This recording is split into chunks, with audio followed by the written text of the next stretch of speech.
13-10 in overtime. It's their third straight win against the Giants dating back to 2015. They don't see each other all that often, but frustration continues for the New York Football Giants as they fall to the Jets, who are now 4-3 on the season, following a pair of crucial Greg Zuerlein kicks both at the end of regulation and then an overtime winner. 13-10 the final from Wet Life. Jets quarterback Zach Wilson, an amazing come-from-behind win in the rain, in the wind. You were down to your third center today, but you were clutch down the stretch of regulation and overtime. Talk about the toughness of this team and how you found a way today. Yeah, we just had to stick with it. Obviously not our standard as an offense. We got to find a way to be better. But the belief with all the guys saying, hey, hang in there. All it takes is one drive. All it takes is one drive. You know, I get sacked for a loss on the fourth down. We get 23 seconds, and there's no beat skip by those guys. We're right back on the field, 2 plays in field goal range, putting it into overtime. So unbelievable job by the defense. Obviously the special teams as well. We got to be better offensively. Great job by us coming up in the clutch there at the end, but we got to be better. As you mentioned, the defense, they really have been consistent for you guys throughout this season. Got several quarterback hits and sacks today. How about their efforts? Yeah, we need to be better for them. Offensively, we got to be better for them. Those guys are getting so many 3-and-out stops today. A ton of negative plays. They're getting us the ball, and you know, we went on the field a lot, and we need to be able to convert on third down and get something going. This is now 3 wins in a row, but this was 2 New York teams. You know, this is a tough city to play in, a deep-rooted rivalry. What does it mean to win this game against the Giants? Yeah, an absolute battle, but we needed that one, and you know, super ecstatic we pulled it out. Congratulations. Thank you.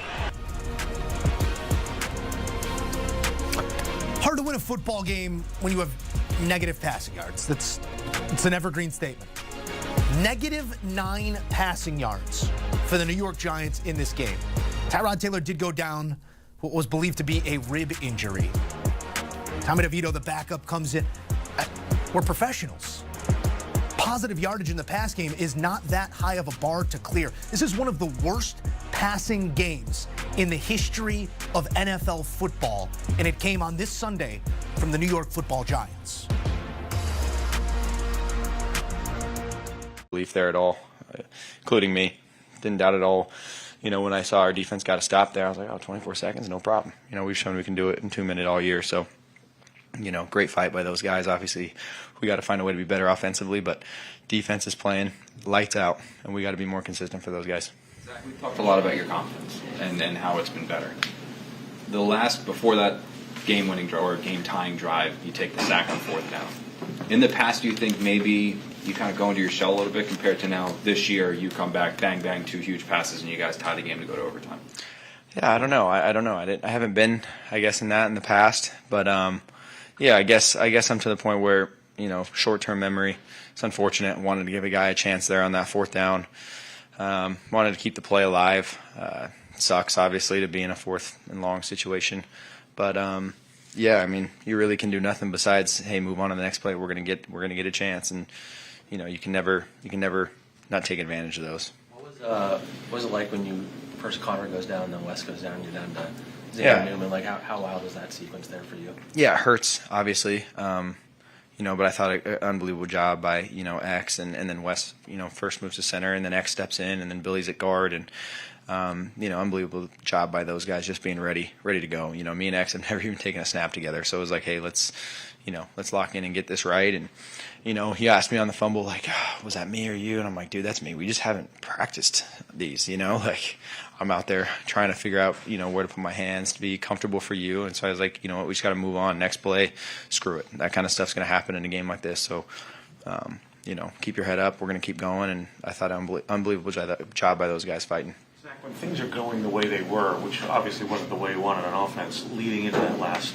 tying drive, how do you continue to keep your confidence? Because, you know, you obviously are a confident player, but what's the dynamic that goes into, you know, thinking that, yeah, we can do this even though you're one out of 14, whatever, down?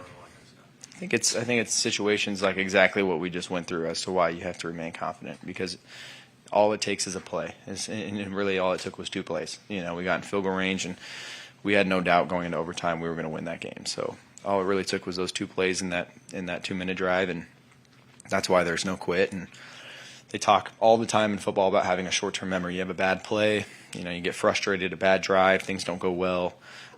You got to come off the field, see how you can be a little bit better, and then go back out and keep going. What is it about this team's resiliency? Like, no matter what the situation is, it seems like they're just always in the game. Yeah, man.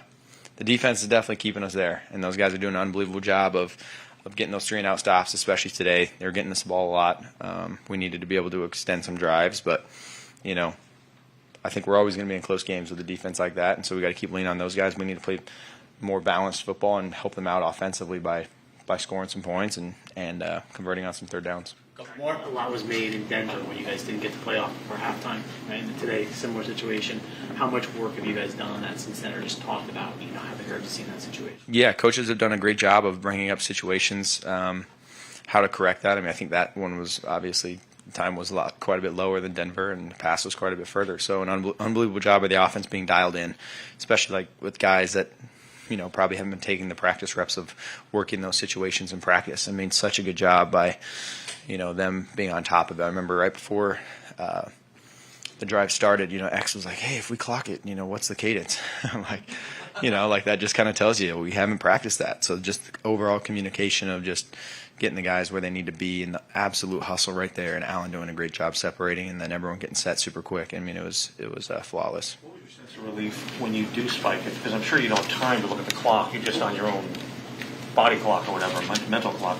When you do spike it and there's 1 second left. Yeah, I actually am peeking the clock. When I remember my last thought, I looked up and there was 4 seconds on there. I gave one more glance to make sure everyone was set, and I knew we got it off. I mean, everyone else was probably a little tight, probably is a little close, but I knew we were going to get that one off. So, Thanks, everyone. Room's open. Thanks.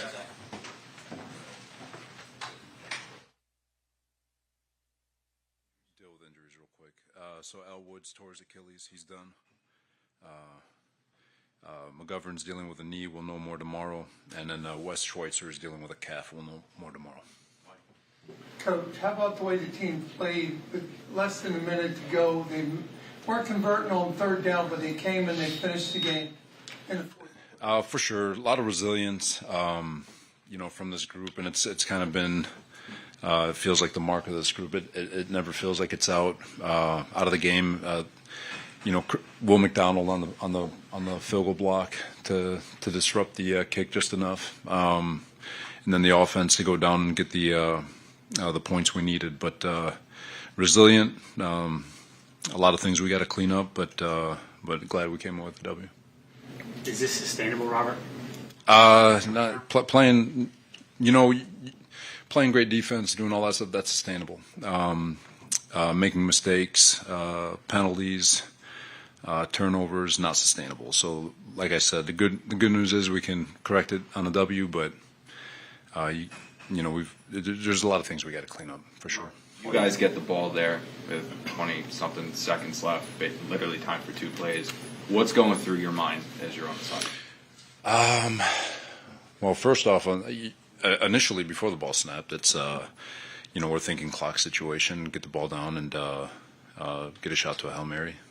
Thankfully, they, free play, get the explosive, and gave us a chance to get in field goal range. So, it's a series of just sloppy ball all the way around. But they never ask how; they ask how many. Are you surprised that they kicked that last field goal with Graham instead of just trying to run the ball on 4th and 1? No, I felt like kicking the field goal was the right thing to do. You make it a touchdown lead, no timeouts, 30 seconds left. Probably would have done the same thing. Robert Zach was off for a lot of the game, but what did you see out of him on those two passes? No, for sure. The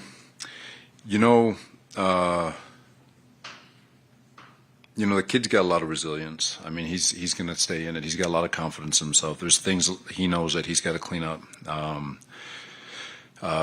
Obviously, protection was an issue. Losing all those guys, losing those 2 offensive linemen, getting down to basically our 3rd center. Which cost us a turnover. But, the guys kept fighting. There were some opportunities, a lot of opportunities to be had. But, again, knew going into this game, you guys know what I've said about Wings defense. They do an awesome job. And, so they didn't make it easy. But there's things, like I said, we've got to clean up. What did you think about some of the personal foul calls during the game? Obviously,